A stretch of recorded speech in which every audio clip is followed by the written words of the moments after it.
Est-ce que ça revient moins cher de se charger chez Ionity plutôt que chez Tesla? Je vais aborder tout ça dans cette vidéo et je vais te donner mon point de vue subjectif, bien entendu. Tu en fais ce que tu veux et je vais te comparer tout ça avec mes stats personnels et ça va peut-être, sans doute, te permettre de faire un choix. Avant de commencer la vidéo, vraiment, s'il te plaît, abonne-toi si tu n'es pas encore abonné. Déjà, c'est super important pour la chaîne, c'est important pour moi, c'est important pour le travail.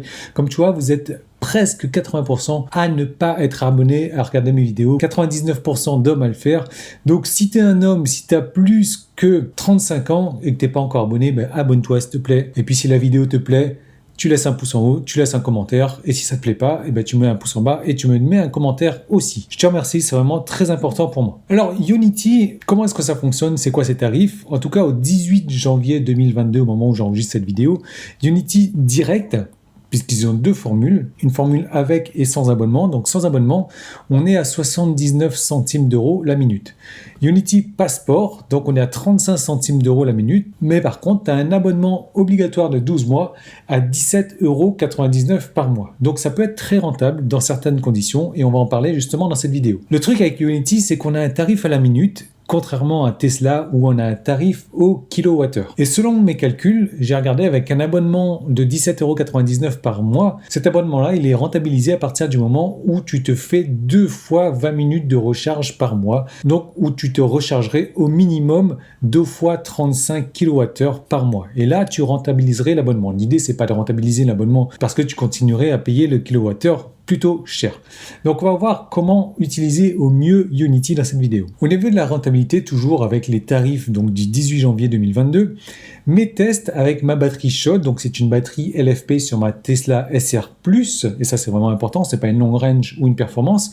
Donc quand j'arrive avec moins de 15% sur un superchargeur Tesla, que ça soit du V2 ou du V3, on reste dans les mêmes chiffres à peu près, donc sur Ionity ça sera plus ou moins la même chose aussi, je recharge 37 kWh en à peu près 20 minutes, donc je recharge à peu près 60% de la batterie. Mais c'est vraiment important d'arriver à moins de 15% parce que si tu arrives à 50%, la batterie se remplit beaucoup moins vite que si tu arrives à moins de 15%. Alors quand je dis moins de 15%, moins de 20%, ça marche aussi.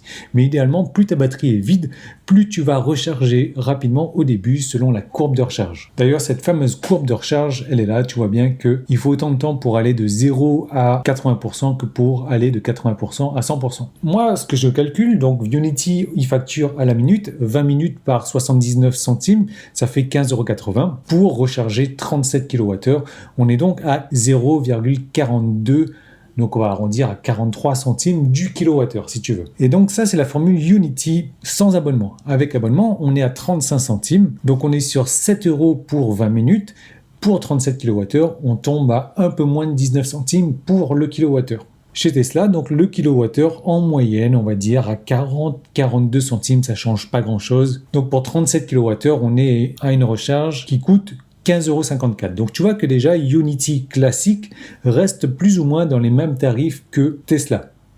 15,54 €, 15,80 €, ça change pas grand-chose. Là où ça peut changer un petit peu, c'est que de temps en temps, ta voiture te demande de te recharger bien plus qu'au-delà de 60%, 80%, voire 100% des fois. Et là, si tu restes branché sur Ionity, ça prend une éternité à monter au-delà des 80%. Et donc, la facturation, comme elle est facturée à la minute, ça te revient beaucoup, beaucoup plus cher. C'est pour ça que ce qui est intéressant, c'est d'arriver, encore une fois, avec une batterie chaude, un superchargeur, une batterie à moins de 20%, idéalement à moins de 15%, et de rester branché uniquement 20 minutes et de repartir. Donc, Ionity, au final, combien ça te coûte? En passant 20 minutes sur Ionity, donc tu recharges à peu près 37 kWh pour un tarif de 7 € avec l'abonnement. Tu as l'abonnement donc à 17,99 €. Donc finalement, si dans un mois tu ne recharges que 20 minutes sur Ionity, ça va te coûter 25 € et on est sur du 68 centimes le kilowattheure et tu vas pouvoir recharger comme ça en moyenne 218 km. Donc là, j'ai pris une moyenne de 18 kWh au 100 km. Voilà, ce qui reste une moyenne, on va dire un petit peu haute pour une SR+, mais on est sur de l'autoroute à 130 km/h. Ça reste une moyenne entre l'hiver et l'été. Chez Tesla, pour ces mêmes 37 kWh, on est à 14,43 €, donc on a une différence moins chère quand même de chez Tesla de 10,56 €. Chez Ionity, toujours si tu prends l'abonnement, que tu passes 40 minutes chez eux, donc là tu charges 74 kWh, ça va te revenir à 14 €. L'abonnement, il est toujours à 18 € par mois. Au total, tu auras payé 32 € chez Ionity. Ton kilowattheure, il est à 43 centimes. Tu auras rechargé pour 435 km. Le tarif chez Tesla, il est à 28,36 €, donc c'est encore moins cher de 3,13 € par rapport à Ionity. Si tu fais ça sur 60 minutes, donc 3 charges de 20 minutes, et c'est vraiment important de faire 3 fois 20 au lieu de 1 fois 60, tu rechargerais 111 kWh pour 21 €. L'abonnement, il est à 18 €. Tu paierais au total, donc sur un mois, 39 € à Ionity. Ton kilowattheure passe à 35 centimes. Tu recharges pour 650 km. Chez Tesla, ça serait 43,30 €, soit 4,30 € de plus. Donc là, tu vois que si tu fais plus de 650 km par mois sur l'autoroute, dans ce cas-là, ça peut être intéressant pour toi de te recharger chez Ionity et de prendre l'abonnement à 17,99 €. Parce que par mois, tu vas économiser 4,30 € sur tes supercharges. 4,30 €, ouais, c'est pas grand-chose. Donc, admettons que cette fois, tu recharges 80 minutes chez Ionity, tu recharges 148 kWh, tu payes 28 € pour les recharges, 18 € d'abonnement, 46 € au total. Ton kilowattheure te revient, en incluant l'abonnement, bien entendu, à 31 centimes. Tu recharges pour 871 km à 18 kWh au 100 en moyenne. Le tarif chez Tesla serait un peu moins de 58 €. Donc la différence, tu économises 12 € par mois, ce qui est pas mal déjà. 100 minutes, tu recharges 185 kWh, 35 € ça te coûte chez Ionity, plus l'abonnement. Donc au total 53 €. Ton kilowattheure est environ à 29 centimes. Tu recharges pour presque 1100 km. Chez Tesla, ça serait 72 €, donc au final, tu économiserais 20 € par rapport à Tesla.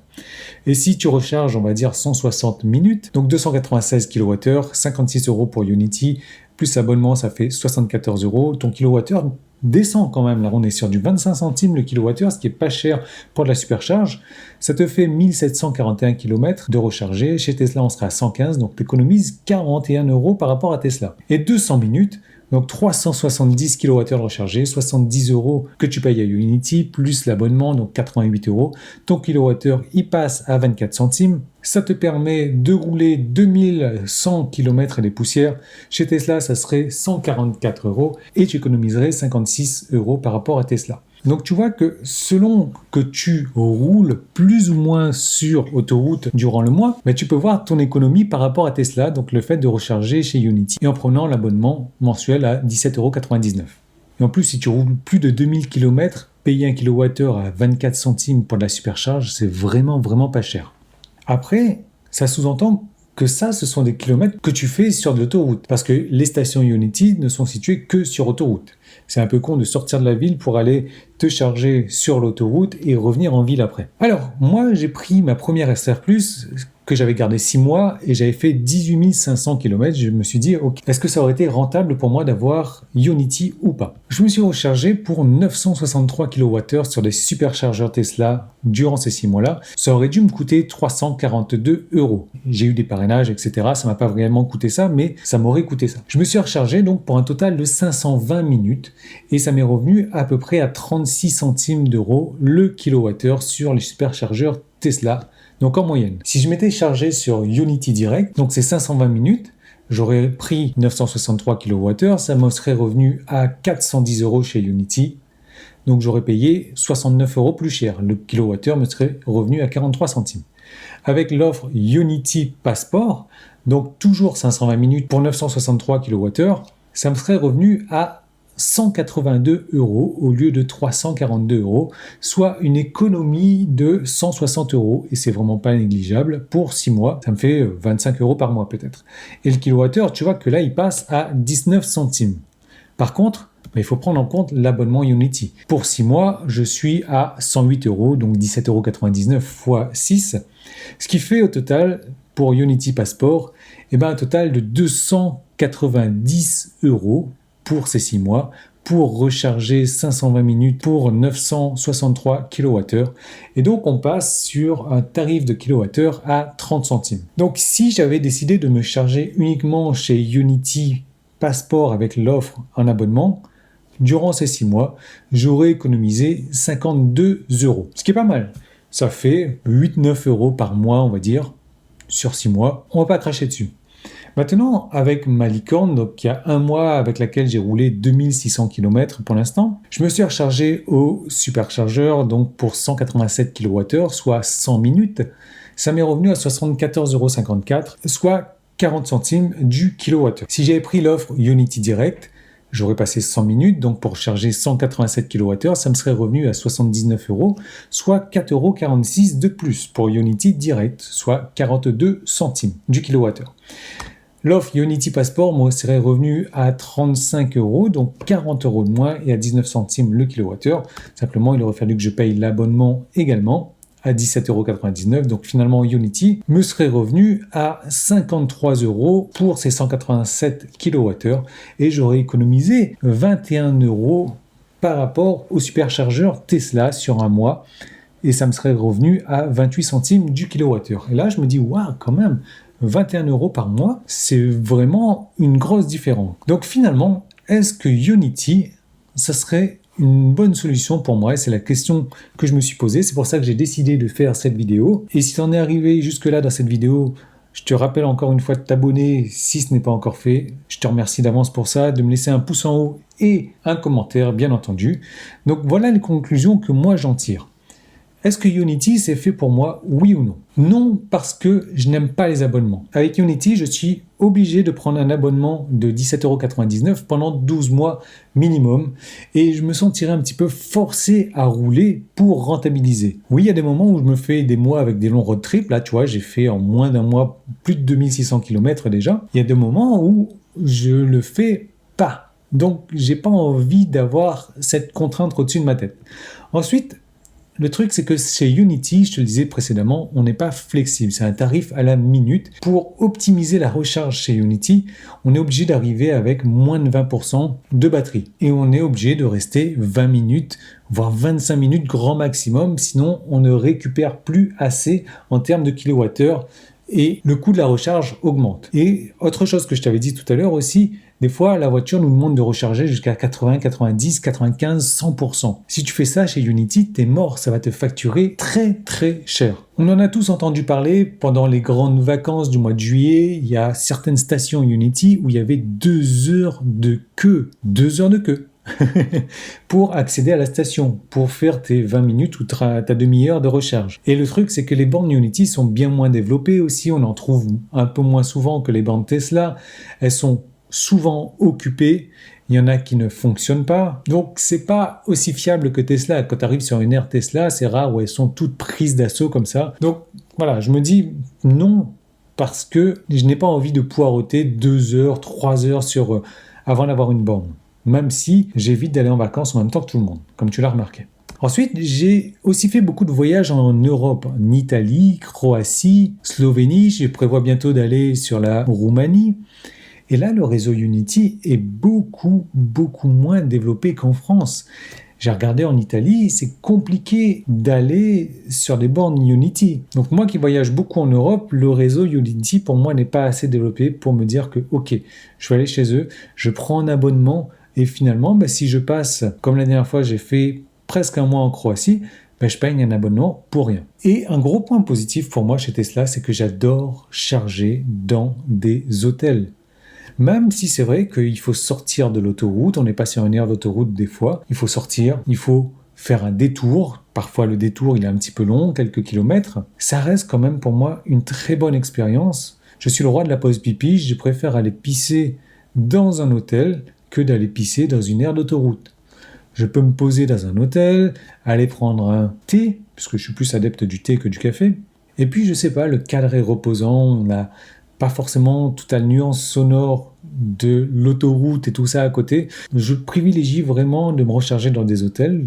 La dernière fois, tu m'as vu dans mon road trip, j'ai évité de me recharger à Orange. Je trouve cette aire de recharge pas très sympathique.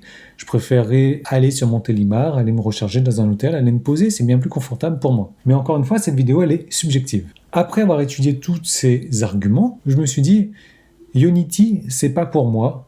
Même si j'aurais pu économiser 20 € le mois dernier avec ma licorne, pour ces raisons-là, je préfère ne pas prendre l'offre de Ionity pour le moment parce que je serai encore amené à voyager pas mal en Europe dans les mois qui viennent. En tout cas, dans les 12 mois qui viennent, ça c'est sûr. Par contre, Unity, ça peut être pour toi. L'abonnement, il peut être bien. Si tu fais beaucoup de même longs trajets d'autoroute et que tu as souvent des bandes d'autoroute. Donc, si tu fais plus de 1000 km par mois sur une autoroute, que aussi, tu n'as pas de recharge à domicile, hein, parce que c'est vrai que si tu as une recharge à domicile, c'est beaucoup plus confortable. Tu n'as peut-être pas forcément besoin de recharger sur du superchargeur. Admettons, je sais pas, tu fais 100 km par jour sur autoroute, tu n'as pas forcément besoin de recharger sur un superchargeur Unity. Donc si tu n'as pas de recharge à domicile et que tu fais le même trajet d'autoroute régulièrement plus de 1000 km par mois, dans ce cas-là, Unity, ça peut être fait pour toi. Voilà, donc cette vidéo touche à sa fin. Dis-moi ce que tu en penses en commentaire de tout ça. Est-ce que tu avais déjà fait ce genre de calcul? Je sais que certains de mes abonnés ont cette offre Unity et c'est pour ça que je me suis empressé à faire mes recherches personnelles pour me dire, ok, est-ce que ça peut être pour moi? Parce que franchement, payer un superchargeur à 22 centimes le kilowattheure, ouais, ça fait kiffer. Mais au final, non. Voilà. Si l'offre n'était pas une offre à abonnement de 12 mois minimum, franchement, j'aurais sauté dessus. Mais là, c'est un abonnement et c'est différent. Donc voilà, encore une fois, abonne-toi à la chaîne, laisse-moi un pouce en haut, active les notifications, commente et je te retrouve très bientôt dans une prochaine vidéo.